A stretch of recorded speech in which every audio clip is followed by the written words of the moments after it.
Brincadeiras a dois, tudo bem? Sejam bem-vindos a mais um Talk Show!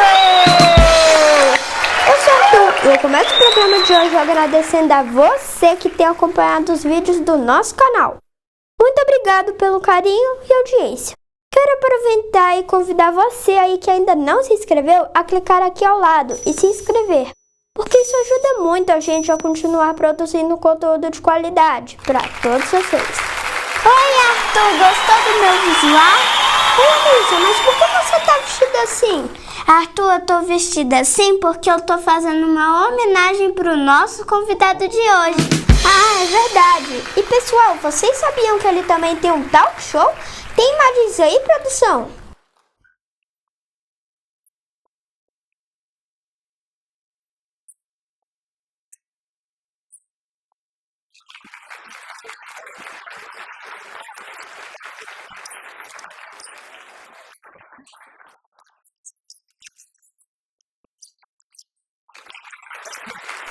E Alicia, é verdade que ele tem um estilo assim todo elegante? Claro, ele usa um óculos escuros, coloca um girassol e ele pendura várias outras coisas na roupa dele.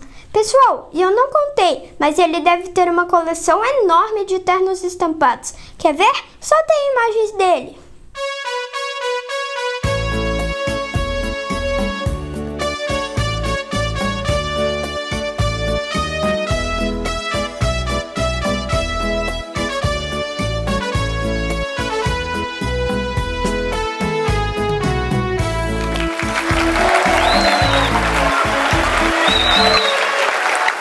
E para continuar a homenagem, é assim que eu vou chamar.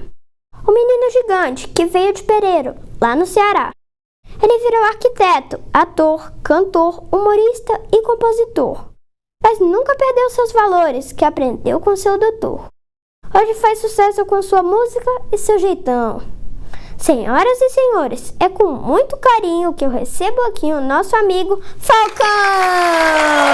Olá, meu amigo Arthur, sou eu mesmo. Primeiramente, muito obrigado aí pelo convite. Maravilha, é um prazer estar aqui com você e todos os seus telespectadores.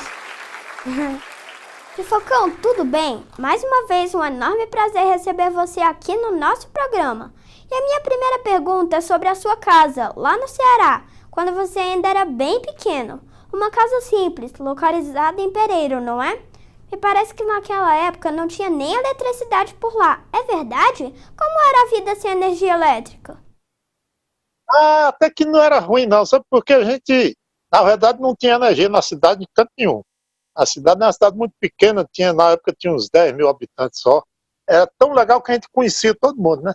E a gente não tinha ideia de como seria essa energia, então de forma que a gente não achava ruim. Na verdade, eu acho que foi muito bom para quem era criança, porque a gente não tinha esse negócio de ficar dentro de casa, não tinha medo de nada, não tinha violência nenhuma. Lá não acontecia nada de extraordinário. Para você ter uma ideia, a cadeia da cidade era perto da casa que eu morava. E nunca tinha ninguém preso lá. Nossa! Não acontecia nada. Aí a gente ficava na rua à noite, quando tinha lua. Aí a lua, numa cidade sem energia, é uma coisa extraordinária. É como se tivesse um clarão assim do dia. A gente via tudo, a gente podia brincar durante a noite, na noite de lua. E quando não tinha lua, a gente se reunia assim na calçada, geralmente com o vizinho, para ouvir histórias. Aí os caras iam contar histórias, aquelas histórias de Trancoso, que a gente chamava, né? E também para ler. Tinha um cara que sabia ler, um cidadão mais. A gente era pequeno, ainda estava começando a aprender a ler. Ele ia ler para nós aquelas histórias, aqueles cordel, folhetim de cordel. Então isso aí era muito legal. A gente ia dormir imaginando como é que seriam aquelas histórias todas, aquelas coisas todas. Eu acho que para mim foi muito bom para poder criar essa ideia de querer ser um dia um poeta, um escritor, um artista, um cantor, através dessas histórias que eu ouvia lá. Mas foi muito bom. O seu pai era um farmacêutico bem conhecido da cidade, né? E parece que era o único lá em Pereiro que tinha uma radiola. O que era uma radiola? Você era companheiro de música do seu pai nessa época? Quais foram as músicas que você ouvia em casa e que mais te marcaram quando era pequeno?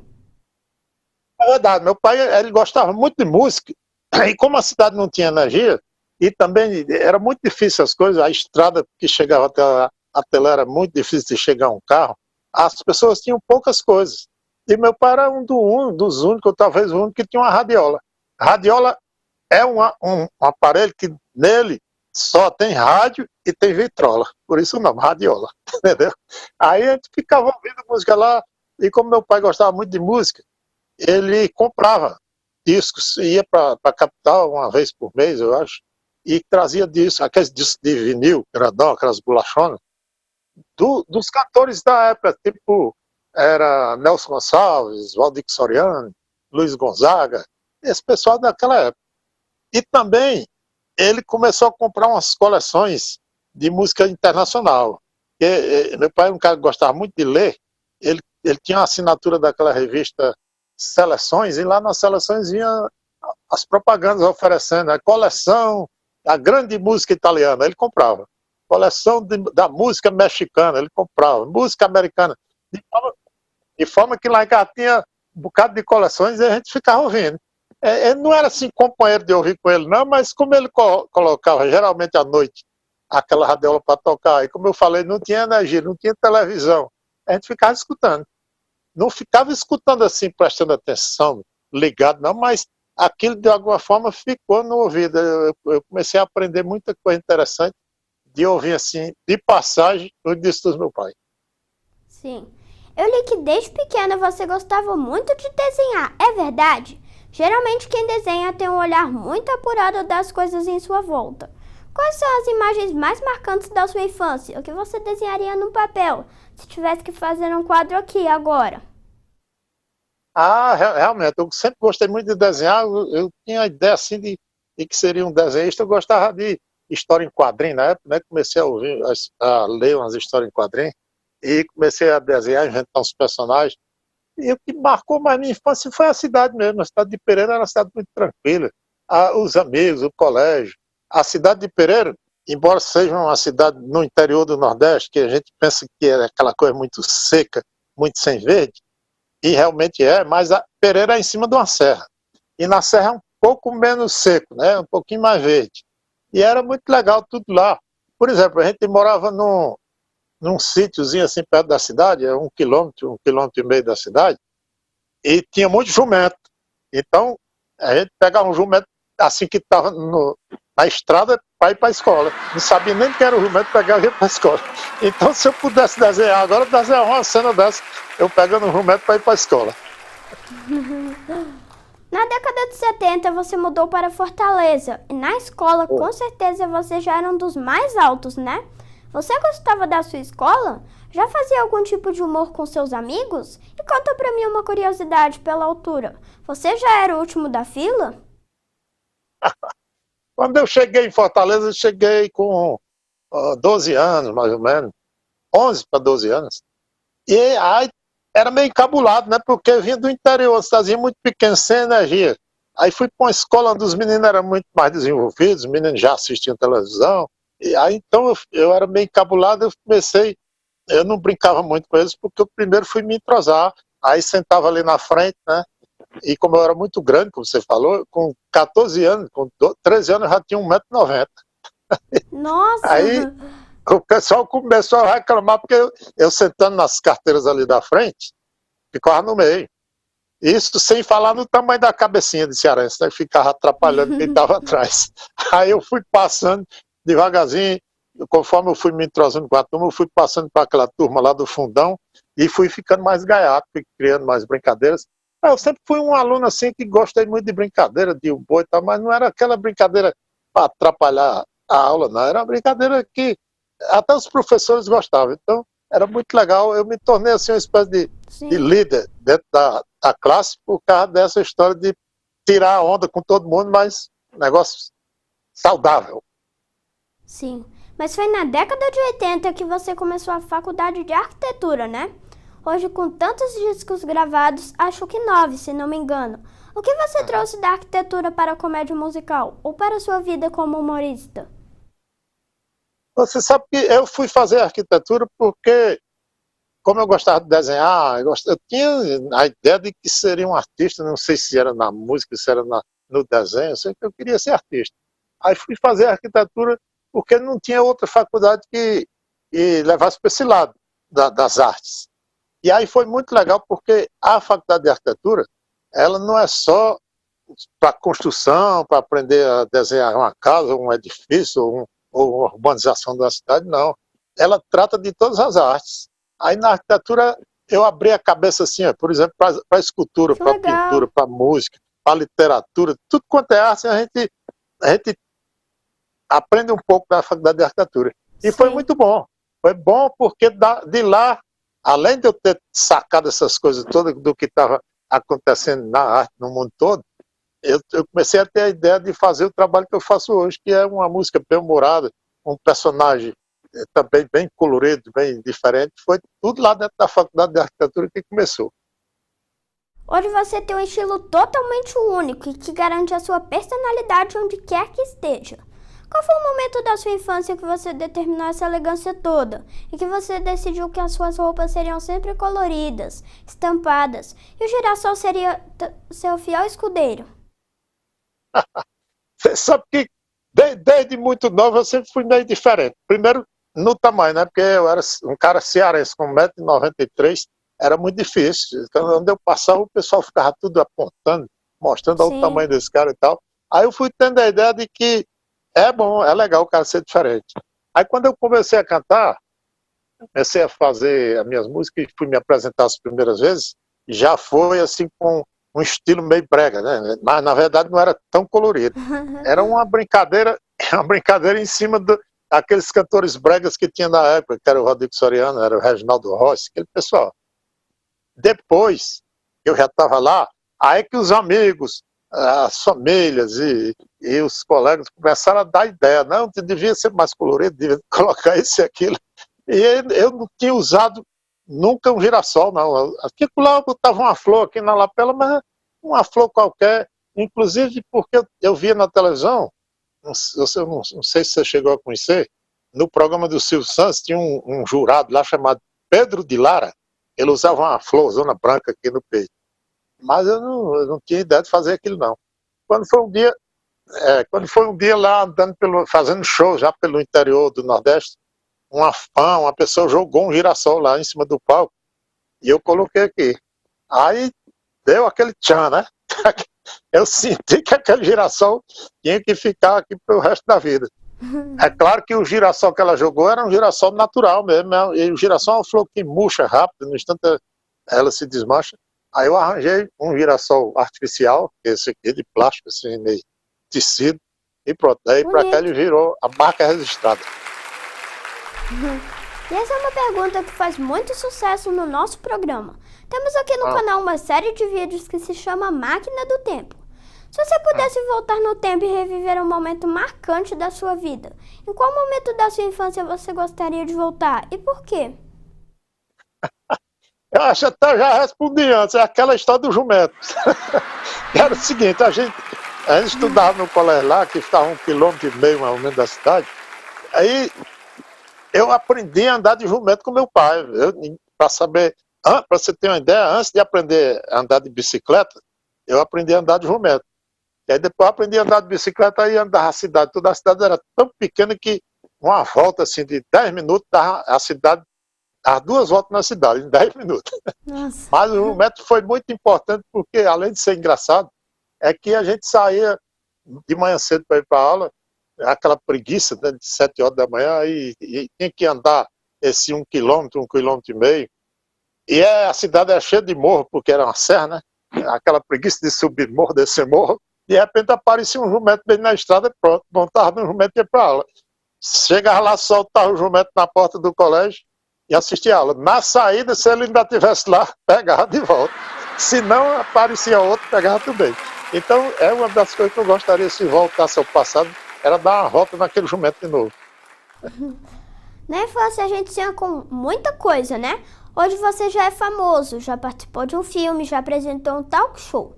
Tem algum sonho de criança que você ainda não realizou? Você sabe que eu acho que não, eu acho que eu já realizei tudo, né? Porque o meu sonho de criança era esse, era ser um cabo famoso, né? Não sei se, eu não sabia se eu ia ser um artista na música ou no humor. E eu acho que o último sonho que eu realizei foi agora mais próximo, porque teve um tempo da minha infância que eu queria ser ator. Eu queria, eu comecei a ver, quando eu conheci televisão, foi quando eu fui para Fortaleza, aí estava passando aquelas novelas e tal, e aparecia lá Francisco Coco, Tarcísio Meira, Antônio Fagundes, não sei o que, aí eu comecei a ter a vontade de ser um cara daqueles. E pô, não é que agora há pouco tempo eu fui convidado para fazer cinema e televisão, pronto, aí já, Nossa, que também legal. já fiz esse sonho aí. Toda criança tem um ídolo, uma figura em que ela se espelha. Quem eram seus ídolos de infância? Quem eram as figuras que mais inspiravam você? Como a gente lá não tinha muito conhecimento assim, não tinha televisão, a gente só tinha um rádio e escutava pouca coisa. Então, os ídolos eram meu pai e minha mãe mesmo. Meu pai, porque essa história dele ser um camarada que não estudou, ele só sabia ler e escrever, mas era um cara que gostava de ler, passava o tempo todo lendo, quando ele tinha oportunidade ele estava lá lendo, e por isso mesmo ele sabia muita coisa. Ele era o farmacêutico da cidade, a cidade não tinha médico, não tinha hospital, e ele lendo aqueles livros de medicina que ele adquiria, ele conseguia ajudar muita gente lá, fazia até pequenas cirurgias. Eu me lembro que chegou um cidadão lá que tinha levado um tiro na perna, a bala ainda estava na perna, ele foi e tirou a bala, e a gente ia lá ajudar. Então, esse era um das figuras que me causaram, que eu era fã, era do meu pai. Outra era minha mãe, porque a minha mãe, ao contrário do meu pai, não era muito de talento não, mas era uma pessoa muito trabalhadora, uma pessoa decidida, fazia tudo que ela conseguia, ela fazia. Que legal. Então esses dois aí é que deram assim um norte para minha vida. Sim. E para terminar, vamos falar de coleções? Toda criança já teve ou gostaria de ter uma coleção de figurinhas, de bolinha de gude, de carrinhos, de boneca, de papel de carta. Você chegou a ter alguma coleção quando era pequeno? Se não, depois de grande, chegou a colecionar alguma coisa? Sim, ó, pra você ter ideia, a primeira coleção, que não era minha, mas eu ajudei a fazer, é que nesse tempo ainda lá em Pereira, minha mãe começou a fazer uma coleção de chaveiros, esse chaveiro de puta-chave. E tinha muito chaveiro, e todo chaveiro que a gente conseguia, a gente levava para minha mãe. Até hoje, minha mãe tem chaveiro lá, que eu me lembro, assim, era do tempo que eu tinha 5, 6 anos de idade ainda. Aí, quando a gente foi morar em Fortaleza, foi mais ou menos naquela época da Copa de 70, quando o Brasil foi tricampeão. Aí apareciam os álbuns, aqueles álbuns de figurinha. Aí eu comecei a fazer um álbum, e esse era um álbum diferente, não era figurinha de papel, não. As figurinhas era de metal, era assim, tipo uma moeda, bem fininha, aquele metal fininho que você conseguia colar, a gente colava lá no papel. Eu consegui fazer esse álbum todo, rapaz, uma maravilha, a Copa de 70, todos os jogadores, todas as seleções, uma coisa linda esse álbum, guardei para a posteridade. Quando foi um dia agora, recentemente, que eu fui abrir o álbum, todas as figurinhas estavam enferrujadas, não consegui mais ver nada, o ferrugem comeu todas. De forma que era a minha coleção, que eu achei assim que, depois de vários anos, inclusive esse ano está fazendo 50 anos, né, da Copa de 70. Já pensou se eu tivesse esse álbum ainda inteirinho intacto, ia valer um dinheiro bom, né? Tio Falcão, eu queria dizer que fiquei muito feliz com a sua entrevista aqui no nosso Talk Show. Nosso programa com certeza hoje ficou muito mais elegante. É muito legal poder bater um papo assim agradável e conhecer um pouco mais da infância dos famosos. Um grande abraço com muito carinho. E para encerrar, gostaria que você deixasse uma mensagem para essa galerinha que acompanha o canal. Muito obrigado, Arthur. Eu que agradeço, rapaz. Foi um prazer estar conversando com você aqui. E dizer que eu que agradeço. Gostei muito de você, você é um menino inteligente, e eu queria, exatamente a mensagem que eu queria mandar para a galera toda que está nos escutando aí, principalmente os pequenos, é isso mesmo, é que a gente tem que procurar uma coisa que a gente se interessa e fazer aquilo que a gente tem vontade de fazer, e não deixar de estudar. A gente tem que estudar. Aquele exemplo que eu lhe dei lá do meu pai o tempo todo lendo, ele me deu esse exemplo de também ler muito, e eu sou o que sou até hoje porque eu li muito na vida e estudei também. Então a gente tem que estudar, porque o Brasil está precisando da gente, o Brasil está passando uma dificuldade agora no campo econômico, e também com essa pandemia, e Verdade. também no campo político e tal. E as crianças, através do estudo e da força e do trabalho, é que vai botar o Brasil para frente. Muito obrigado a todos. Obrigado, Arthur. Foi um prazer. Quando precisar de mim, é só chamar. Um abraço, obrigado. Tá? Obrigado, Arthur. Pessoal, que legal! Mais uma entrevista cheia de curiosidades. É muito interessante conhecer essas histórias de vida dessas pessoas tão queridas por todo o Brasil. Tio Falcão, muito obrigado mais uma vez a você e toda a sua equipe. Eu não posso deixar de agradecer também a você que ficou aqui até agora com a gente. Muito obrigado sempre pelo carinho e audiência com o nosso canal. E por hoje é só. Se você gostou do nosso programa, já deixa o seu like, não se esqueça de se inscrever no canal, pois isso é muito importante pra gente. E se puder, compartilhe aí com seus amigos. A gente se vê em breve. Tchau, pessoal!